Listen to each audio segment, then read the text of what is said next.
Ini kita udah melihat beberapa anggota yang pernah berlaku arogan dan menyakiti masyarakat sudah dinonaktifkan oleh partai masing-masing. Tapi sampai saat ini kita masih menunggu bagaimana dengan jawaban kalian terhadap anggota-anggota kalian yang pernah menghina rakyat. Terutama dan paling utama adalah juara dunia, manusia paling arogan sedunia yang tidak mau disamakan dengan rakyat jelata yang ngasih dia makan. Jadi, kapan kalian akan segera mengambil tindakan tegas? Oh, satu lagi, semoga kalian pernah dengar ya slogan Save the best for the last. Nah, karena kalian ini lumayan terlambat ya dalam memberikan aksi, semoga saat kalian muncul, kualitas yang kalian berikan sebagai respon adalah yang terbaik. Kita bisa belajar dari pos-pos sebelumnya, klarifikasi sebelumnya. Oke guys, Assalamualaikum warahmatullahi wabarakatuh.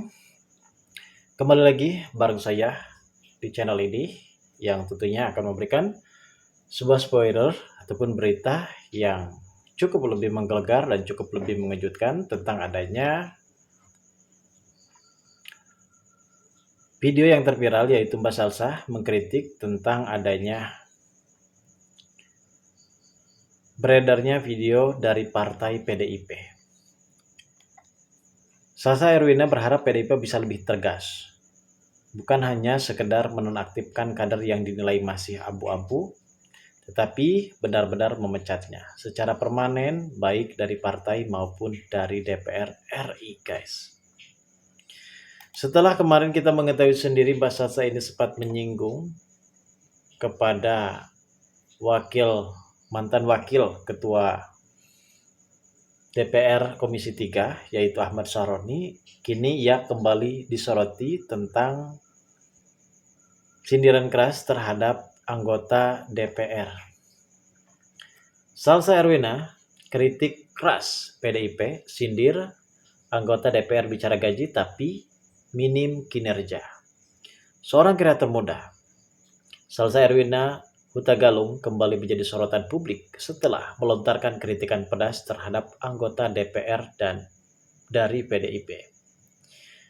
Deddy Sitorus. Kritik tersebut berawal dari pernyataan Deddy yang dianggap lebih menyoroti soal besarnya gaji anggota dewan ketimbang membicarakan hasil kerja nyata bagi masyarakat.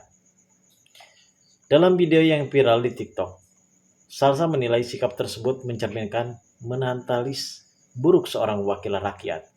Bicara gaji terdepan, tapi kalau soal hasil kerja justru loyo, sindirannya.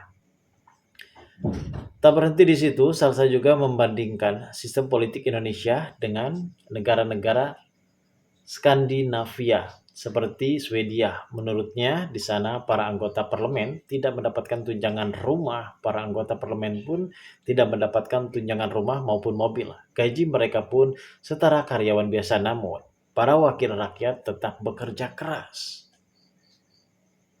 Karena fokusnya adalah memberikan hasil nyata untuk masyarakat. Makanya negara-negara Skandinavia makmur karena wakil rakyatnya tidak menjadikan jabatan sebagai ladang keuntungan pribadi, melainkan benar-benar bekerja untuk rakyat, jelas, yang sangat begitu nyata. Lebih lanjutnya, Salsa menantang PDIP untuk tegas memberikan saksi kepada kader yang dinilai arogan ataupun tidak pro rakyat. Ia menyinggung fenomena sejumlah tokoh politik yang belakangan dinonaktifkan ataupun disorot publik. Lalu mempertanyakan mengapa hal serupa tidak berlaku untuk kader seperti Deddy Sitorus. Kritikan tajam Salsa ini mulai beragam reaksi dari warganet sebagai mendukung dan menilai ucapan mewakili suara rakyat yang kecewa terhadap sikap elit politik. Namun, ada juga yang menganggap sindiran Salsa terlalu keras. Meski begitu, suara kreator ini menambah daftar panjang tekanan publik kepada partai politik khususnya PDIP agar lebih memperhatikan kinerja nyata wakil rakyat dibanding memperdebatkan tunjangan pribadi, guys. Mbak Salsa ini adalah seorang kreator muda yang kini sempat viral. Ia juga sempat berpesan apabila terjadi sesuatu dengan keluarganya ataupun siapanya dan sanak saudaranya, mungkin ia juga meminta maaf karena bagaimanapun juga sepertinya seakan-akan mewakili suara rakyat. Terlebihnya Ketika kita melihat sendiri para aksi demonstrasi yang cukup lebih anarkis pada video kemarin, terlihat jelas kalau para aksi yang sempat marah karena tidak adanya tanggapan dari anggota Dewan DPR RI. Lain halnya kita melihat sendiri di video-video selanjutnya, yaitu adanya demonstrasi di seluruh penjuru daerah, termasuk yang saat ini sedang ramai diperbincangkan, yaitu di daerah Lampung, guys. Ternyata daerah Lampung sudah cukup lebih damai, tidak adanya sikap anarkis, dan tidak adanya kerusakan bangunan maupun kerusuhan, yang pada artinya Gubernur Lampung sendiri yang menyambut hangat para mahasiswa yang ingin menyuarakan aspirasinya dan meminta kedaulatan, keadilan bagi seluruh rakyat Indonesia. Dan mereka juga meminta keadilan untuk saudara almarhum Afan Kurniawan, yang dimana kejadian tersebut sangat begitu tragis. yang diberikan Mari oleh kita partai simak politik videonya berikut ini lumayan tidak tegas dalam kata-kata. Dengan kata-kata menonaktifkan itu nggak terlalu transparan dan nggak jelas apa artinya menonaktifkan di mana, apa fasilitas-fasilitas yang sudah hilang, sampai kapan dinonaktifkan, ataukah ini sama dengan dipecat dan lain dan sebagainya. Jadi kita berharap karena kalian sudah merespon paling lama, semoga kalian datang dengan respon yang sangat tegas. Pecat sebagai anggota parlemen, pecat sebagai anggota parpol, diharamkan untuk pernah masuk lagi ke anggota partai politik. Yang tegas, yang jelas, yang transparan, yang tidak dengan pidato-pidato normatif yang membuat masyarakat bertanya-tanya lagi apa ini artinya dinonaktifkan. Tetap menampung semua aspirasi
Kita mau kalian laporkan penyerapan anggarannya setidaknya setiap bulan kepada rakyat. Kita mau tahu apakah investasi kita itu benar-benar membuktikan dan memberikan kesejahteraan, atau ini semua hanya investasi bodong untuk kepentingan-kepentingan pihak-pihak tertentu.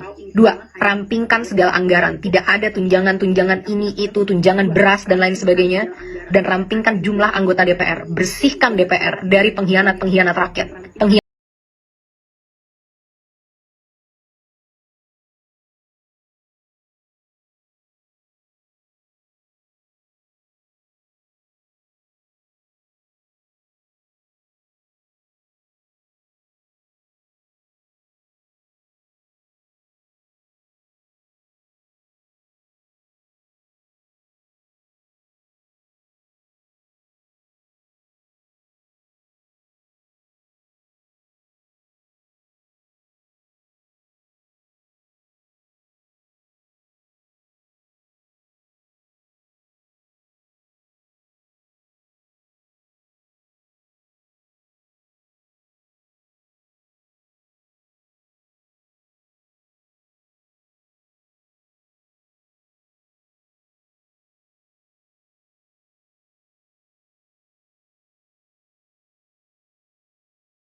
Oke guys, di sini kreator muda Salsa Erwina yang sempat menjadi sorotan juga ketika Ketua DPR RI Puan Maharani mengatakan akan tetap menampung semua aspirasi tanggapan daripada masyarakat sendiri. Salsa Erwina memberikan komentar yang benar-benar cukup lebih pedas kepada para anggota dewan, yang dimana ada beberapa poin yang menjadi PR bagi anggota dewan setelah Mbak Salsa ini memberikan tanggapannya mengenai kritikannya terhadap anggota Dewan DPR RI. Dan ada beberapa juga komentar yang saat ini menjadi terviral adalah pemindahan Ahmad Saroni dari Komisi 3 ke Komisi 1 terasa terlalu kebetulan di tengah konfliknya dengan Salsa Erwina. Komisi 1 yang membandingkan urusan luar negeri dan komunikasi jelas memberikan ruang lebih luas untuk menyerang balik diaspora yang kritis, tapi justru langkah ini semakin menguatkan dugaan adanya upaya membungkam suara Salsa dengan memanfaatkan instrumen negara. Kalau benar begitu, ini bukan hanya persoalan pribadi lagi, melainkan masalah demonstrasi dan kebebasan berekspresi yang bisa mencoreng wajah Indonesia di mata dunia. Keberanian Salsa justru patut diapresiasi karena ia berani bersuara meskipun mendapatkan tekanan. Ini adalah sebagian dari komentar yang justru lebih mendukung tentang tanggapan dan komentar kritik yang dilakukan oleh Mbak Salsa Erwina, guys. Saya hari ini ke IGD karena ada peserta unjuk rasa yang ditusuk orang tidak dikenal, dan kita harus hati-hati. Ini sudah diproses bagaimana melakukan upaya-upaya provokasi sehingga menimbulkan konflik yang lebih besar. Dan pasien ini sudah ditangani oleh Rumah Sakit Hasan Sadikin dan seluruh biayanya kita tanggung sepenuhnya sampai sembuh. Jadi tidak diperlukan upaya-upaya untuk membuka donasi. Gitu Pak ya, tidak diperlukan upaya untuk membuka donasi, dan saya menyiapkan biaya untuk keluarganya, pendampingnya sampai sembuh. Kuliah di mana? Ya, kuliah di mana? Siap di UPI. Malam posisinya di mana? Di Truno. Di Truno. Iya. Oh, di sekitar Iya. rombongan situ. Iya. Terus tiba-tiba ada Ya, aparatur pada maju ke depan. terus Saya di sana tuh saya mau lari, tapi ada yang dikeroyok. Dan saya mencoba melerai ketika saya bilang, "Boy, jangan seperti itu dong." Tiba-tiba ada orangnya narik saya dipukulin.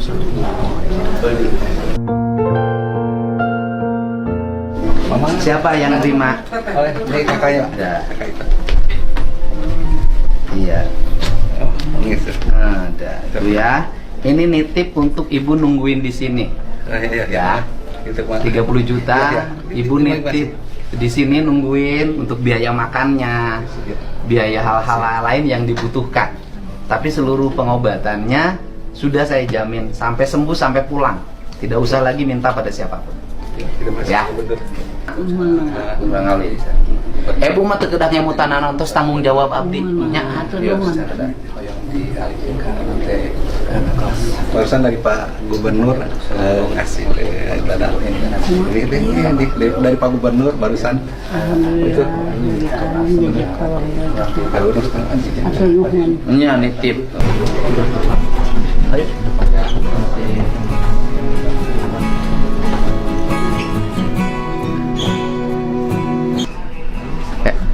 Udah oke. Nuhun ya. Ya, nuhun. Oke guys, di sini terlihat Kang Deddy Mulyadi yang sempat menjenguk peserta unjuk rasa yang ditusuk orang tidak dikenal saat demo kemarin. Kita tahu sendiri, masa aksi demo yang benar-benar viral saat itu, sehingga ada satu korban lagi yang dimana salah satu korban tersebut dari mahasiswa yang ternyata ia mempunyai kronologis dan menceritakan semuanya. Pada saat itu ia ingin memisahkan salah satu anggota yang sempat dikeroyoknya, namun ternyata ia menjadi korbannya. Dan mungkin di sini kita bisa melihat sendiri adanya provokasi yang diduga adalah orang lain yang ingin menghancurkan rakyat Indonesia. Dan mudah-mudahan ini semua bisa diatasi oleh para pihak kepolisian, keamanan negara, dan mudah-mudahan juga ke depannya Indonesia bisa hidup damai kembali guys. Dan mungkin hanya ini saja yang bisa saya sampaikan, dan kurang lebihnya saya pun mohon maaf. Dari sini kita benar-benar akan bisa melihat bagaimana hikmah dalam sebuah video kepemimpinan warga Jabar, yaitu Kang Deddy Mulyadi. Terima kasih bagi kalian yang sudah menonton video ini, dan bagi kalian yang baru saja bergabung dan menemukan channel ini, silahkan subscribe karena subscribe itu gratis.